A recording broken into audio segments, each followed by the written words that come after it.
Discover your calling.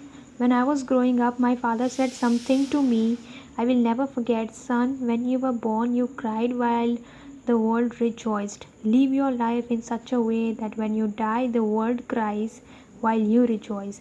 We live in an age when we have forgotten what life is all about. We can easily put a person on the moon, but we have trouble walking across the street to meet a new neighbor. We can fire a missile across the world with pinpoint accuracy, but we have trouble keeping a date with our children to go to the library. We have email, fax machines, and digital phones so that we can stay connected, and yet we live in a time where human beings have never been less connected. We have lost touch with our humanity, we have lost touch with our purpose, we have lost sight of the things that matter the most. And so, as you can start this book, I respectfully ask you, who will cry when you die? How many lives will you touch while you have the privilege to walk this planet? What impact will your life have on the generations that follow you?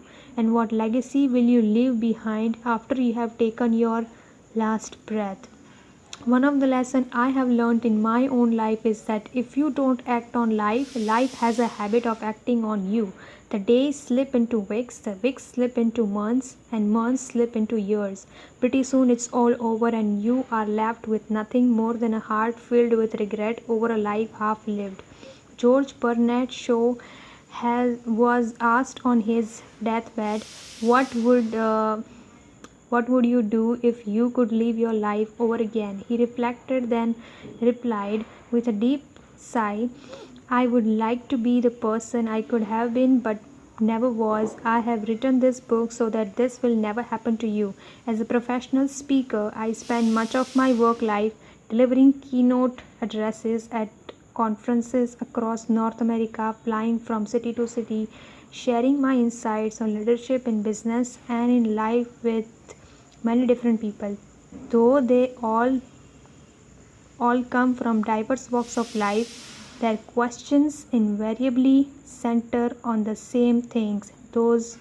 These days, how can I find greater meaning in my life? How can I make lasting contribution through my work? And how can I simplify so that I can enjoy the journey of life before it is too late? My answer always begins the same way: find your calling. I believe we all have special talents that are just waiting to be engaged in a worthy pursuit. We are all here for some unique purpose, some noble objective that will allow us to manifest our highest human potential while we at the same time add value to the lives around us. Finding your calling doesn't mean you must leave the job you now have. It simply means you need to bring more of yourself into your work and focus on the things you do best. It means you have to stop waiting for other people to make the changes you desire, and as Mahatma Gandhi noted, be the change that you wish to see most in your world, and once you do, your life will change.